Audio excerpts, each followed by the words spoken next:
Vi presento l'anguilla alla Vallesana, un piatto da sempre nel nostro territorio. L'anguilla ha la caratteristica di essere un pesce migratorio. Quando ritorna nelle nostre acque è ricca di sapore e di gusto. Viene pescata nelle valli, la parte salina viene persa e viene acquistata la parte, quella proprio polposa dell'acqua di valle, che gli dà un sapore, un aroma e anche un colore completamente diverso da tutte le altre. Tende al grigio-verde sulla parte superiore dell'anguilla. La ricetta dà l'espressione di quello che è il nostro territorio, le nostre tradizioni, perché la cottura viene fatta in un tegame in coccio e viene fatta sotto le braci.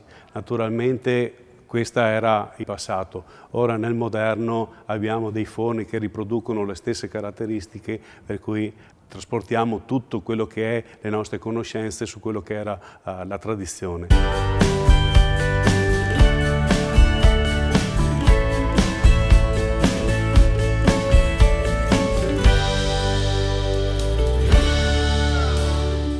A differenza di altre ricette, qua troviamo il vino rosso che ha la caratteristica di avere i tannini, per cui gli danno un forte sapore di quello che è la materia prima. Lo esalta molto di più del vino bianco. Lo facciamo bollire con un poco di acqua, dell'alloro e del concentrato di pomodoro.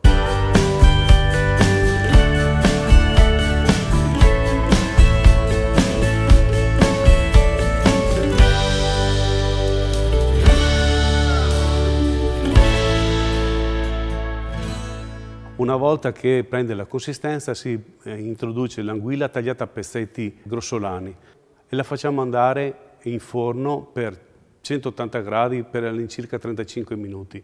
Una volta che sono trascorsi 35 minuti la serviamo con l'acqua di cottura.